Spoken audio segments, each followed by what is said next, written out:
N'ayez pas peur de quelque chose qui va se passer. Ah bon? Ça va se passer. Non, mais n'ayez pas peur de ça parce que ça va se passer. Mais ça s'appelle une mutation.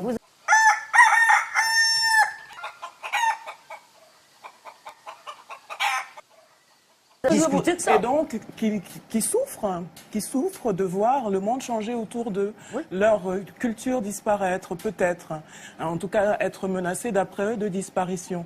Moi, ça m'intéresse beaucoup, cette réflexion-là. Hein? C'est ça, la colonisation. C'est la disparition du monde connu.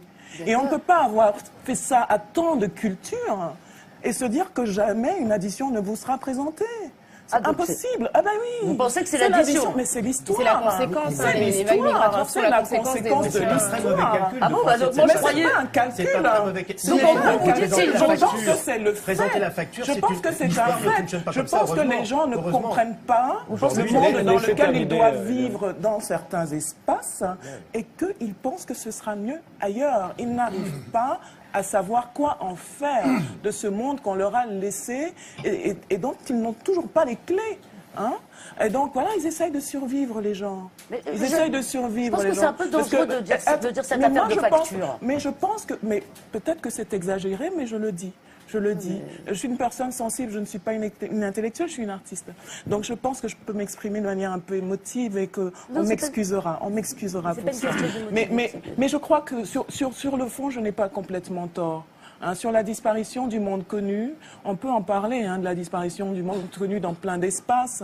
Les Amérindiens peuvent en parler, les Subsahariens peuvent en parler. Et qui a fait disparaître le monde connu? Et donc les gens qui ont souffert doivent... Non, je ne dis pas ça, mais je dis que l'être humain cherche l'endroit où il peut survivre. Oui, mais ça... Et qu'aujourd'hui...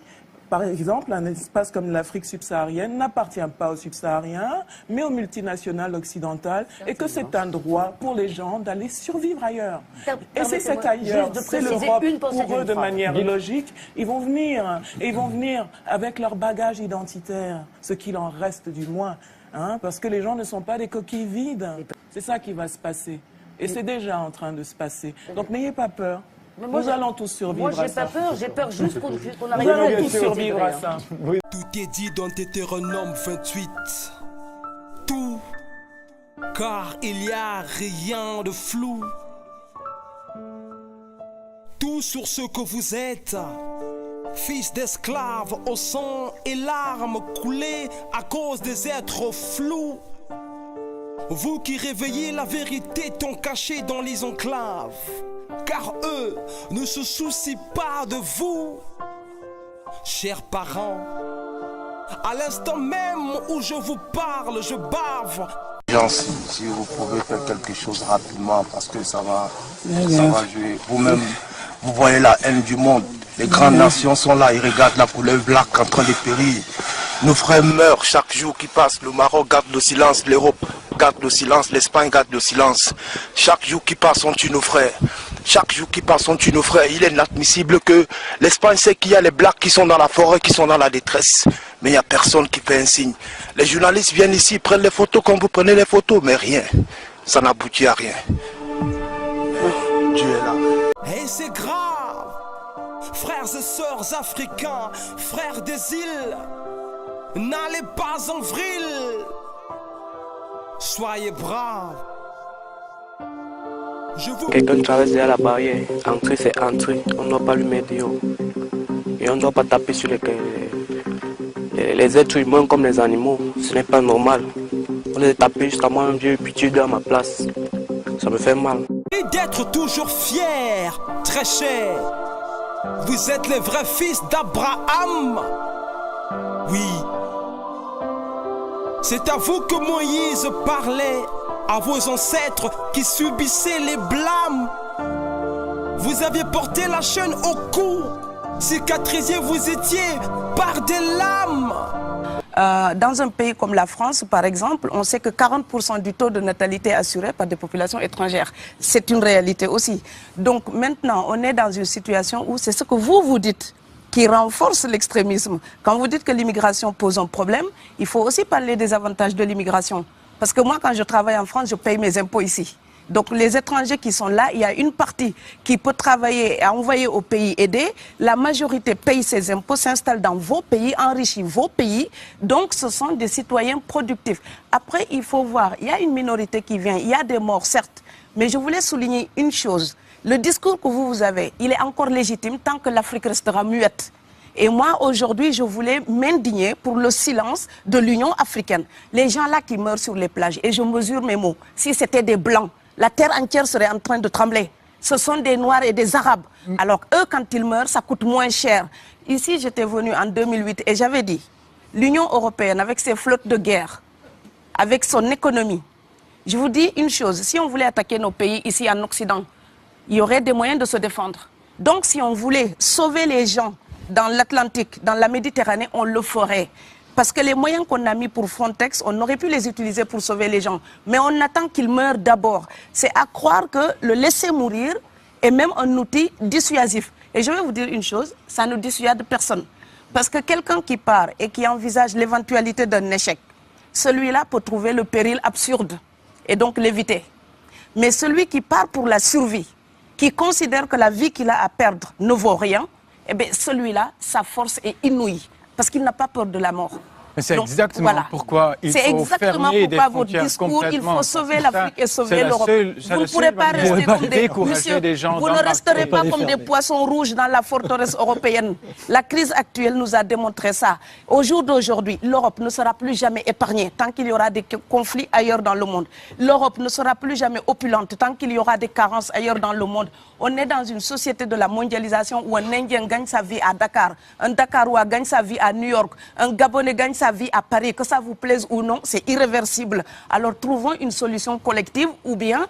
Ce que fait l'Union européenne aujourd'hui est un véritable acte de complicité avec les passeurs. Mais il fait rien. Si, et d'ailleurs ils vont tripler les moyens qui sont accordés. Que font-ils ? Ils vont, avec des bateaux, sauver les migrants. Jusque-là, évidemment, il faut le faire, bien entendu. Je suis parfaitement d'accord. Mais après les avoir mis en sécurité sur les navires, on les ramène sur les côtes de l'Union européenne. C'est-à-dire qu'on facilite le travail des passeurs. Or, encore une fois, la définition de la complicité, c'est participer à un délit par aide, par assistance, par fournisseur de moyens. On aide les passeurs, on leur fournit des moyens. Est-ce qu'il faut changer le droit de la mer ? Ces gens-là, souvent, se sabordent ou sont naufragés. Est-ce qu'il faut changer le droit de la mer ? Non, il faut les ramener, il faut les mettre en sécurité et les ramener à leur port d'origine. Le droit de la mer, dit quand quelqu'un est naufragé, il est secouru, c'est obligatoire, et on le ramène dans le pays du bateau qui secourt. Donc, est-ce qu'il faut changer le droit international ? Il faut les ramener, comme le fait l'Australie, vers leur port de départ. L'Australie a réussi, avec cette politique, à avoir 0 migrants. Il n'y a pas que la Méditerranée qui constitue un calvaire, voire un tombeau pour les candidats à l'immigration. Le Haut-Commissariat aux réfugiés dénombrait 540 victimes sur les 54 000 personnes ayant tenté de traverser le golfe du Bengale, la plupart de ces réfugiés venant du Bangladesh ou de Birmanie. Le golfe d'Aden, en mer Rouge, est également le théâtre de nombreux drames, plus de 200 migrants y ont trouvé la mort. 2015 ne devrait pas être l'occasion d'enregistrer des statistiques moins dramatiques. Érythréens, près de 35 000, les premiers fuyant évidemment leur pays en guerre, les seconds tentant d'échapper à la répression brutale de leur gouvernement. Ces réfugiés-là partent des côtes turques, se dirigent vers la Libye et c'est de là qu'ils tentent de faire la traversée de la Méditerranée. Actuellement, c'est par ce passage méditerranéen que se fait l'essentiel de l'arrivée en Europe de tous ces migrants. On promet aux migrants que de Libye à Lampedusa, le trajet ne prendra que 3 ou 4 heures. C'est évidemment faux. À une vitesse de 4 ou 5 nœuds, le voyage peut prendre jusqu'à 50 ou 60 heures.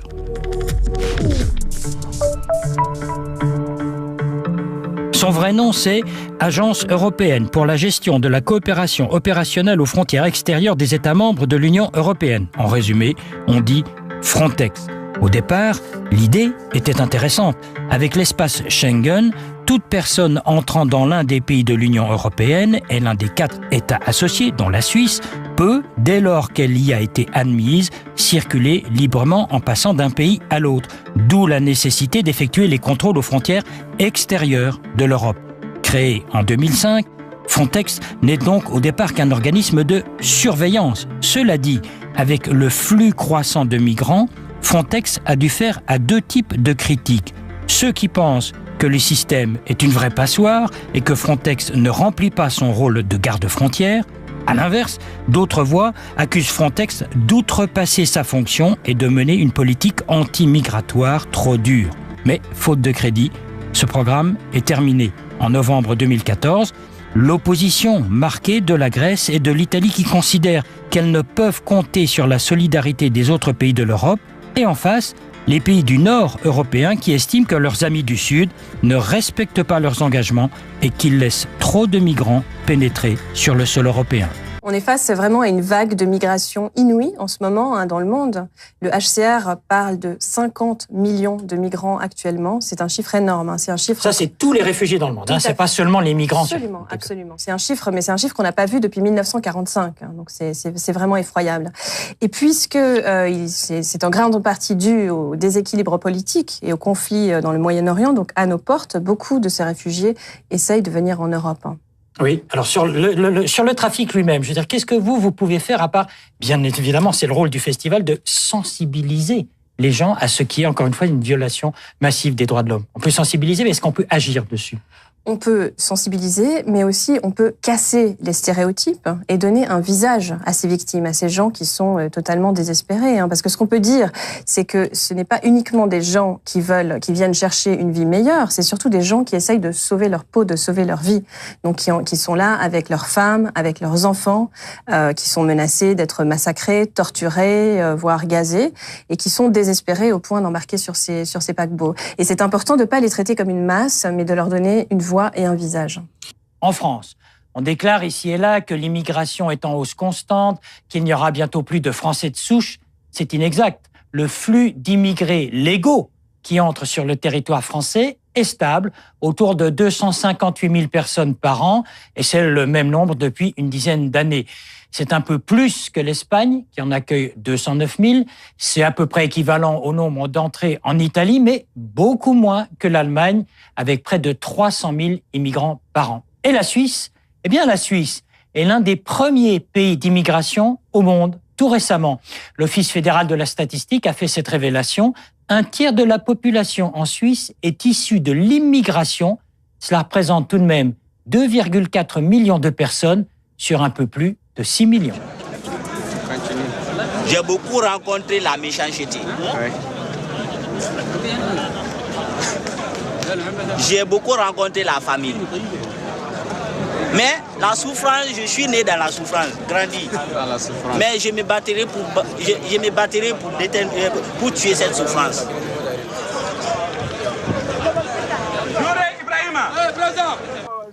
Voilà, moi mon mélote là. Ça, c'est pas droit de faire des méloter un clandestin. Nous, on n'est pas volés, on n'est pas de criminels, on ne tue pas quelqu'un. Ça, c'est pas bon. La seule femme du groupe va s'adresser à Olivier Jobard, le photographe qui m'accompagne depuis le début. Est-ce que tu peux m'aider? Tu me prends en photo. Et puis, j'en veux juste une, comme ça, là, pour montrer à ma famille. Parce que je veux pas qu'ils fassent comme moi. Personne ne doit subir ça. Et s'ils me voient comme ça, eux, ils ne le feront pas. Allez, vas-y, en entier. Et je sourirai pas, hein. Il sait que cela ne sert à rien de se rebeller. Sa vie est entre leurs mains. Une fois, il a été abandonné dans le désert. Une autre, son bateau a coulé. Comme ce jour-là, il y avait le vent, comme ça. Il y avait le vent. Bon, l'arabe, il a dit on va partir. Nous tous, on est prêts. On dit on va partir parce qu'on a tiré. On est parti rentrer dans le bateau. Le bateau a coulé. On était 32 personnes dedans. Et nous, 8 personnes qui sont sorties dans le bateau. Vivantes? Oui, vivantes. Les autres sont tous morts? Les autres sont tous morts là-bas. C'est pour cela que je suis découragé. Je suis retourné à Rabat encore pour aller rester. Mais là quand même, aujourd'hui, vous voulez reprendre le bateau? Oui, encore. Parce que maintenant j'ai oublié ce qui se passait un peu. Oui. Hey yo, moi je suis Macoul, j'en ai marre de rester ici. J'en ai marre. J'en ai marre, je veux rentrer chez moi. J'en ai marre de la dictature africaine. J'en ai marre de vivre dans la souffrance. J'en ai marre, je veux rentrer chez moi. J'en ai marre de voir l'Afrique souffrir. J'en ai marre de voir l'Afrique pleurer. J'en ai marre d'être toujours clandestin. J'en ai marre de voir mes amis souffrir sur le désert. J'en ai marre de voir mes amis mourir dans l'eau. J'en ai marre de voir les Européens nous torturer comme des animaux. J'en ai marre, et pourtant nous sommes des hommes. Je vais mettre les pieds dans le plat un petit peu. La France est un pays profondément raciste. Et on en a, nous les Blancs, je veux faire, le côté raciste. 400 ans d'esclavage, 350 ans de colonisation, ça ne s'efface pas comme ça. Et on a toujours le sentiment, nous Blancs, que l'on doit aider le Noir à s'intégrer chez nous. On doit aider l'Arabe à s'intégrer. On a une espèce de paternalisme qui traîne comme ça, toujours. Et je crois que vous avez tout à fait raison, la colonisation, ce qu'on a fait à l'Afrique, à un moment, ça nous revient dans le pif, parce que là-bas, il y a une telle misère. On a créé une telle misère, de tels déséquilibres, que les flux migratoires viennent chez nous, ils viennent vers nous. Et nous, on se dit encore, quand ils arrivent, oh, ben, on va vous expliquer comment il faut faire, les gars. Si on leur foutait la paix, déjà, chez eux, on les laisserait faire avec leur culture. Et quand ils arrivent avec leur culture, c'est pas à eux de s'adapter à 100%. Si vous voulez, au lieu de dire tout le temps aux gens, vous devez faire payer l'addition. Maintenant, c'est un peu comme si les femmes disaient on a été dominé par les hommes, maintenant on va les dominer. C'est idiot, c'est pas comme ça qu'on devrait faire. On dit pas vous devez faire payer, on dit que l'histoire se déroule. Vous avez parlé de facture. Oui, mais c'est l'histoire qui la présente, c'est même pas les individus, parce que les gens qui se déplacent ne mènent pas ces réflexions-là, ils cherchent à survivre. Mais est-ce que vous pouvez, ils ne mènent pas une réflexion sur l'histoire. Comprendre que les gens, que vous ayez peur d'être minoritaire culturellement. N'ayez pas peur de quelque chose qui va se passer. Ah bon? Ça va se passer. Non, mais n'ayez pas peur de ça parce que ça va se passer. Ça s'appelle une mutation. Ça s'appelle une mutation. Vous ne devriez pas prendre ça si à la légère. Je ne prends pas à la légère. Vous ne devriez pas prendre ça si à la légère. Je ne prends pas à la Parce que quand vous dites ça, vous alimentez la roue directement du Front National. Excusez-moi. C'est très. Vous ne vous rendez pas compte des conséquences de vos propos. Que l'Europe va lutter, qu'elle est en train de lutter. Et que, effectivement, cette transformation peut être effrayante pour certains, mais ils ne seront pas là pour voir l'aboutissement. N'ayez pas peur de quelque chose qui va se passer. Ah bon? Ça va se passer. Non, mais n'ayez pas peur de ça parce que ça va se passer. Ça s'appelle une mutation.